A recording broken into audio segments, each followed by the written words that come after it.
할렐루야. 한 주간 동안 잘 지내셨습니까? 오늘은 보이지 않는 얼굴들이 많습니다. 다들 각자 일이 있으시다고 제가 또 연락을 받은 분들도 있고 연락이 없었던 분들도 있는데 아무튼 오늘 이렇게 건강한 모습으로 밝은 모습으로 뵙게 돼서 너무나 감사하고 예수님의 이름으로 축복을 드립니다. 예배 시간마다 뜨거운 눈물과 감동적인 찬양이 넘쳐납니다. 우리는 정보의 바다 유튜브를 통해서 많은 말씀을 들을 수 있고 찬양 예배하는 많은 광경도 보고 있습니다. 두 손을 들고 일어나 높이 뛰며 고막이 터질 듯 목소리를 다해 찬양을 합니다. 어느 센터 2층에서 찬양을 인도하던 리더는 1절의 찬양을 부르는 동안 건물이 흔들리는 것을 느낍니다. 수천의 젊은이들이 같은 박자에 들뛰는 찬양은 가히 건물이 흔들릴만 합니다. 1절이 끝나자 리더는 즉시 뛰는 움직임을 멈추고 찬양하도록 인도합니다. 많은 이들이 그 감정적인 충만을 은혜라고 생각을 합니다. 찬양 예배가 끝나고 인터뷰에서 리더는 말합니다. 멈추지 않았으면 분명히 건물이 무너졌을 것입니다. 이렇게 격렬하게 부르짖으며 눈물을 뿌리는 찬양의 언저리에서 우리는 항상 똑같은 것이 반복됨을 느낍니다. 예배당 문을 나서면 삶은 어제와 똑같다는 것입니다. 예배당을 나서면서부터 주차한 자리에서 먼저 빠져나가려고 싸우고 얼굴을 붉히며 끼어드는 차를 향해 욕설을 퍼붓습니다. 물론 아무도 그 욕설을 못 들었습니다. 차 안에서 하는 혼잣말이었습니다. 그 말로 인해 피해를 본 사람은 없습니다. 그러나 그 젊은이는 오해하고 있습니다. 분명 내가 혼자 뱉은 욕설로 인해 눈물 흘리는 분이 있다는 것을. 그 욕설을 생생히 토시 하나 빼놓지 않고 들었을 뿐 아니라 그 마음 상태가 어떠했는지 마음으로 수십 번 저지른 살인까지도 다 알고 계신 분이 있다는 사실을 그는 정말 몰랐을까요? 그분은 누구일까요? 분명 30분 전 예배당 안에서 나의 매 순간 함께 해달라고 하나님께 기도했는데 내 고난 중에도 뒤돌아보면 혼자인 줄 알았는데 주님이 계셨다고 눈물로 고백했는데 나의 작은 신음까지 들어달라고 눈물로 찬양했는데 그렇다면 이 찬양은 내가 기쁘고 잘 나갈 땐 주님 멀리 가서 저리 뚝 떨어져 계시고 내 고난 중에만 함께 해달라는 고백이었을까요?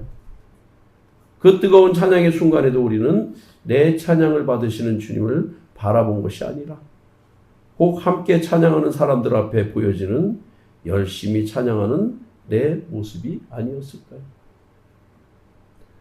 나이를 먹고 늦게 병들면서 목회를 시작한 전북 정읍의 소형교회 한 목사님이 겪은 일입니다. 어느 주일에 너무 크고 예쁜 꽃이 만개한 란이 심겨진 화분을 들고 오시는 여집사님을 만납니다. 집사님은 너무 화분이 예뻐서 강단에 놓으려고 가져왔다고 목사님에게 말을 합니다. 목사님은 너무 마음이 기뻤습니다. 그래서 집사님, 하나님을 향한 마음이 너무 아름다우시네요. 하나님이 너무 기뻐하시겠어요. 감사합니다. 집사님은 강단의 높은 곳에 모두가 볼 수 있도록 란을 올려놓고 종종 걸음으로 강단을 내려갑니다. 그렇게 예배를 시작하는데 앞에 앉은 젊은이들이 란에 가려져 자막과 목사님이 안 보인다고 목사님을 부릅니다. 어쩔 수 없이 그 큰 란 화분은 높은 화분 받침을 빼고 내려놓았습니다. 예배가 끝나고 그 여집사님이 상기된 얼굴로 목사님께 왔습니다. 목사님 다 함께 보려고 가져왔는데 왜 아래에 내려놓으셨어요? 전에 모집사님이 가져온 화분은 그냥 올려놓으시더니 왜 제가 드린 헌신은 차별하시는 거예요? 그게 아니고 자막이 보이지 않아 앞에 계신 분들이 불편해하셔서 잠깐 내려놓은 겁니다. 언짢게 생각하지 마세요. 그럼 제가 드린 헌신이 불편하셨다는 거예요? 차별이 너무 심하시네요. 집사님은 그 길로 교회를 나가서 몇 주 동안 보이지 않았습니다. 성도들은 항상 밝게 웃고 열심히 헌신하던 여집사의 실족에 목사님을 탓했습니다. 목사님, 집사님 벌써 몇 주째 나오지 않으시네요. 당장 신방하시죠. 목사님은 대답했습니다. 지금은 집사님을 위해 기도해 주십시오. 지금 가서 같은 말을 해봤자 집사님은 또 한 번 상처받으실 겁니다. 그러면 더 멀리 달아나실 거예요. 그렇다고 목사의 양심으로 집사님의 생각이 옳았다고는 말해드릴 수가 없네요. 늦게 목회를 시작한 만큼 어느 성도도 상처받지 않도록 잘 목회하는 것이 저의 소원입니다. 그런데 그보다 더 큰 소원이 있습니다. 바로 성도들의 그릇된 신앙의 비위를 맞추다가 하나님의 마음을 아프게 해드리지 않겠다는 겁니다. 그 여집사님은 정말 그 난을 하나님이 도와주시길 바랐을까요? 왼손으로 다른 사람의 목을 재며 오른손으로 그린 V자를 보아달라고 하나님께 기도하고 있는 것일까요? 아니면 사람들이 자신의 난을 보며 예배시간 내내 자신을 칭찬해 주길 바란 걸까요? 하나님은 화분이 지하 어두운 곳에 숨겨져 있다고 보지 못하는 분이실까요? 내가 바다 끝에 가서 파도와 싸우고 죽을 위기에 처해 있다고 찾지 못하시는 분이실까요? 니느웨 대신 저 먼 반대 방향 다시스로 도망치는 요나를 알지 못하셨던 분이실까요? 마태복음 6장 1절로 2절입니다. 사람에게 보이려고 그들 앞에서 너희 의를 행하지 않도록 주의하라. 그리하지 아니하면 하늘에 계신 너희 아버지께 상을 받지 못하느니라. 그러므로 구제할 때 외식하는 자가 사람에게 영광을 받으려고 회당과 거리에서 하는 것 같이 너희 앞에 나팔을 불지 말라. 진실로 너희에게 이르노니 그들은 자기 상을 이미 받았느니라. 우린 매사에 우리의 상을 우리가 챙기는 신앙생활에 익숙해져 있습니다. 영이시고 전지하시고 천지에 충만하신 하나님의 존재를 인식하지 못하고 오직 사람들 앞에서 나는 어떤 모습으로 비춰졌을까? 어떤 신앙으로 평가받고 있을까에 일희일비하며 하나님이 보시는 눈길은 깨닫지도 신경 쓰지도 않으며 살아가고 있습니다. 우리의 예배에 충만한 감동은 있는데 왜 삶의 변화는 없을까요? 찬양은 하나님을 높이는 것인데 우리는 그 과정에서 종장 자신을 깨뜨리는 회개를 잃어버렸기 때문입니다. 성경적인 예배는 죄인된 우리가 거룩하신 하나님을 만나는 자리입니다. 거룩하신 그분을 만날 때 인간의 본능적인 반응은 기쁨 이전에 자신의 죄에 대한 두려움과 회개입니다. 하나님께서 대면하려 하자 이스라엘 백성들은 그 영광을 자신들의 지도자 모세에게 미룹니다. 당신이 우리 대신 만나고 그 말씀을 들어주세요. 모든 심령을 감찰하시는 하나님 앞에 나의 죄의 실체가 적나라하게 조명되는 것이 두려웠기 때문입니다. 우시야 왕이 죽던 해에 성전에서 스랍 천사들이 호위하는 하나님을 본 이사야는 내 부정한 입술 때문에 나는 죽게 되었다고 탄식합니다. 끝까지 자신은 의인이라고 주장하던 욥마저 광대하신 하나님 앞에 서자 나는 죄인이라며 주님 앞에 부복합니다.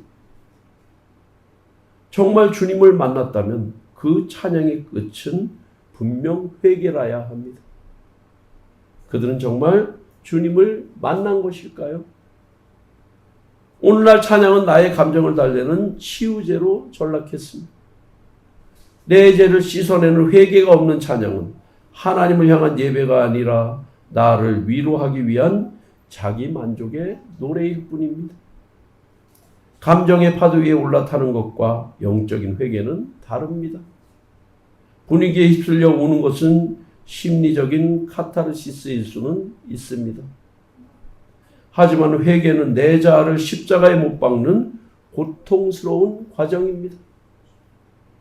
놀랍지만 아이돌이나 유명 가수 BTS 공연에 가보면 그보다 더한 감동으로 함께 노래하는 수많은 군중의 똑같은 모습을 볼 수 있습니다.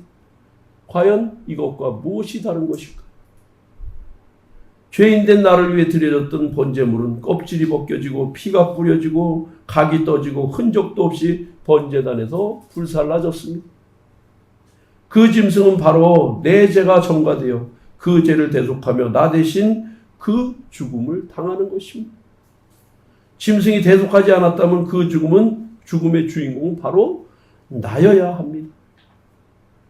번제단에서 처참히 조각난 짐승이 바로 내 죄의 실체입니다. 그리스도의 죽음이 없었다면 나는 지금도 여전히 죽어 마땅한 죄인입니다.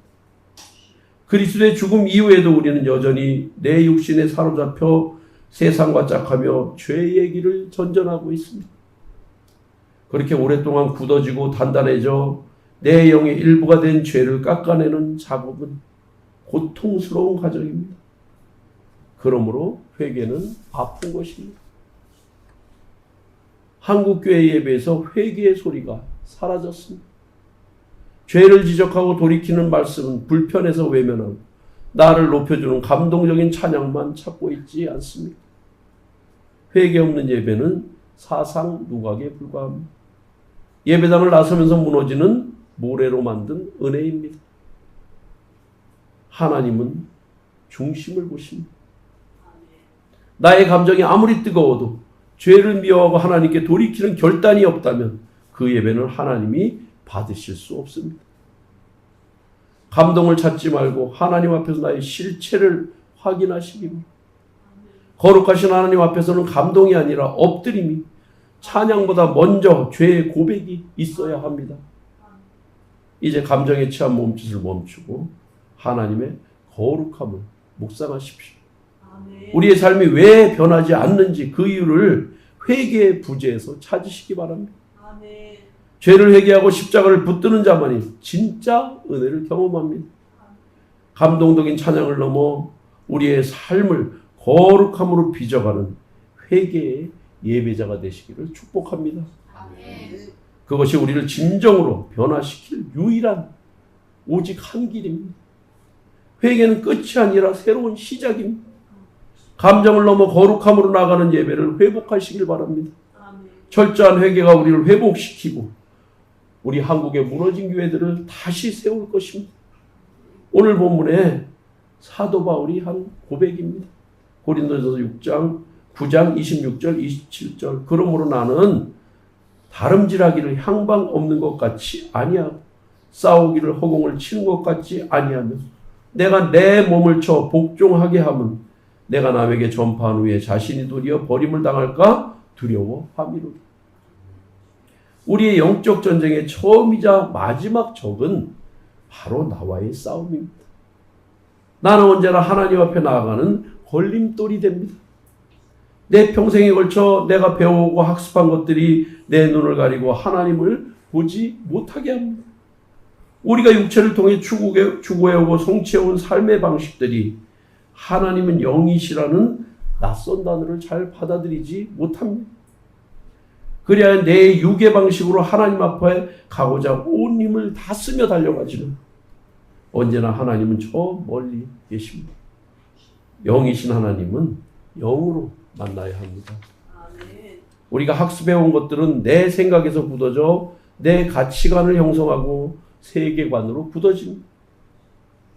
우리가 태양빛을 통해 반사된 물체를 우리의 시각 구조로 받아들이는 색들을 우리는 진리라고 믿고 있습니다.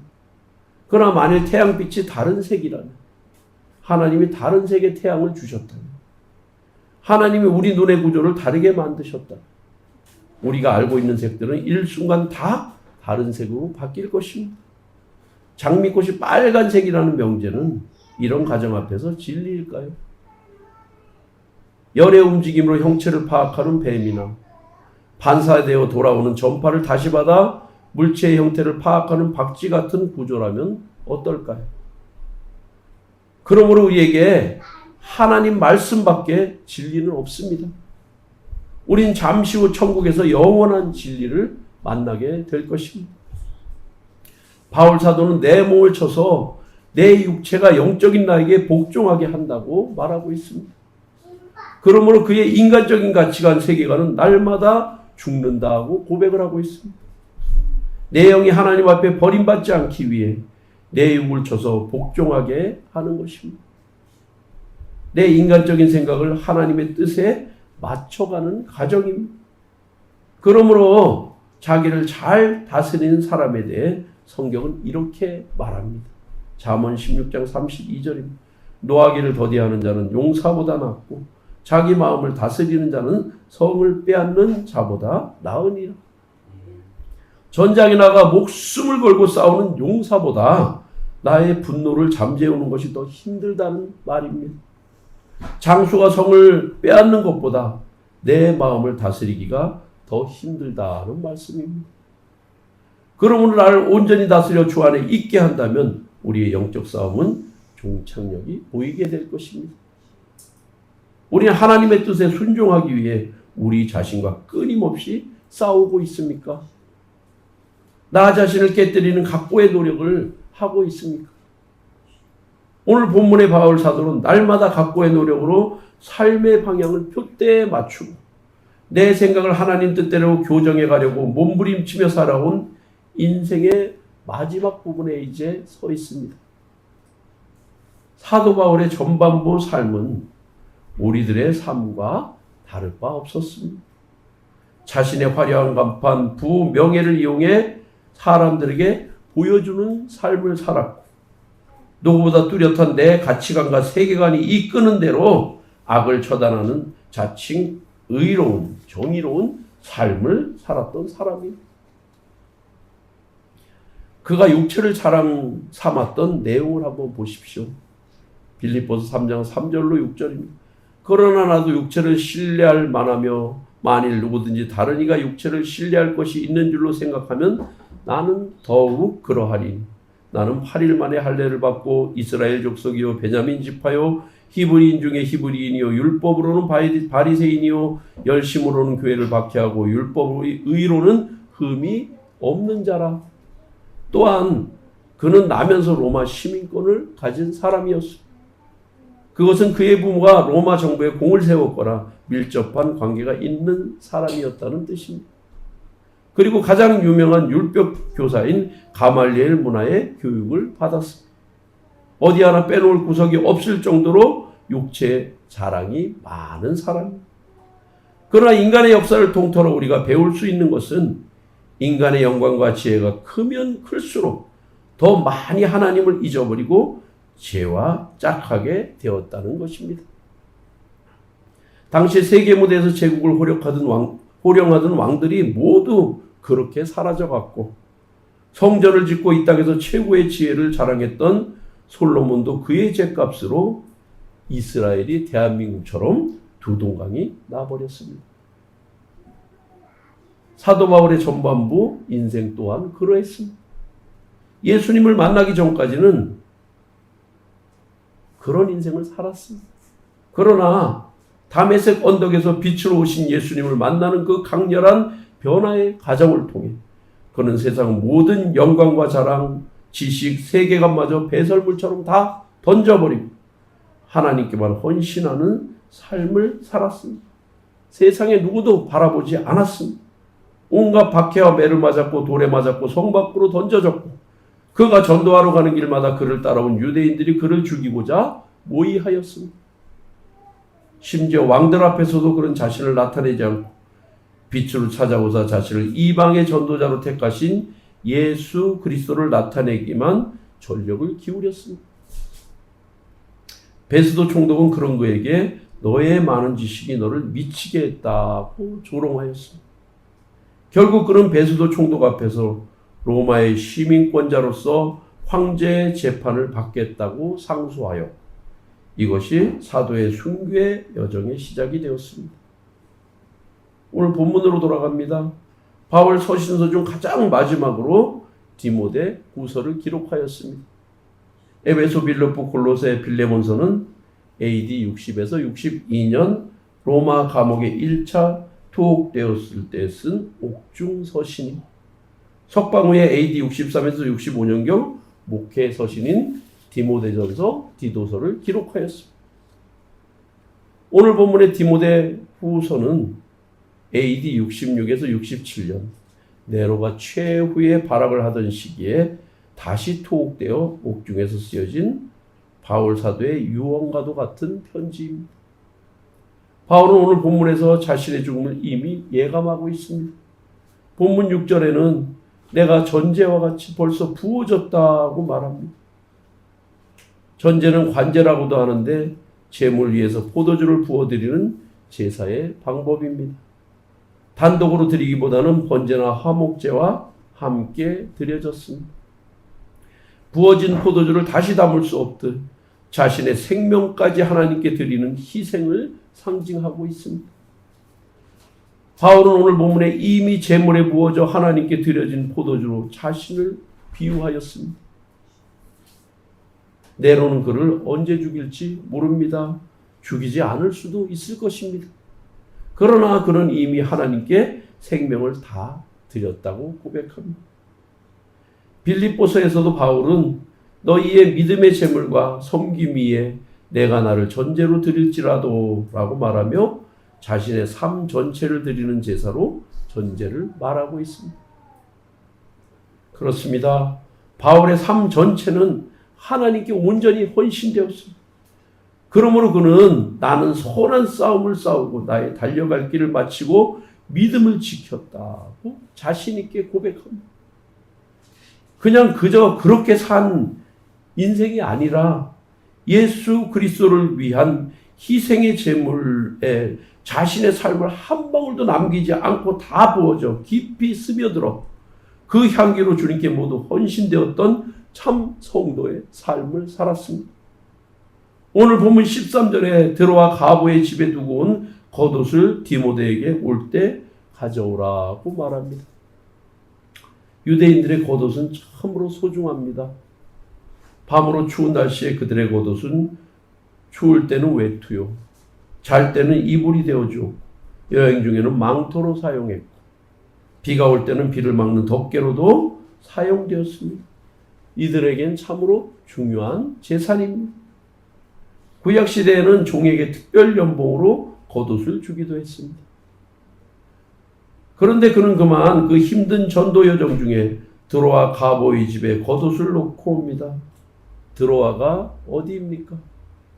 2차 전도 여행 시 부르기아와 갈라디아를 지나 무시아에 이르러 비두니아로 가려 했는데 예수의 영이 허락하지 않았습니다. 그래서 바울 일행은 무시아를 지나 드로아로 내려가게 됩니다. 그 밤에 드로아에서 바울은 환상을 봅니다. 그 환상인즉 마게도냐 사람 하나가 서서 마게도냐로 건너와서 우리를 도와달라는 거죠. 이 환상을 보고 난 후 바울은 자신이 전도해야 할 곳을 알아차렸고 바로 순종하여 그리로 가기로 힘을 썼고 마게도냐 즉 유럽의 첫성 빌립보에 이르며 로마를 향한 바울의 유럽 전도가 시작되었습니다.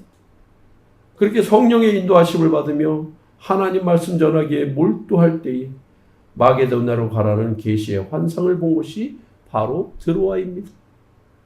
바울 사도는 그 명령을 받고 즉시 순종하여 서둘러 빌립보로 향했고 그 와중에 드로아 가보의 집에 겉옷을 두고 온 것입니다.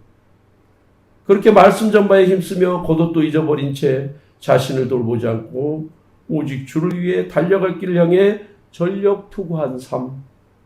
그 삶의 끝자락에 로마 감옥의 차가운 바닥과 스며들어오는 늦가을의 시린 바람을 맞으며 비로소 자신이 잊어버린 가보의 집에 두고 온 겉옷이 생각난 것입니다.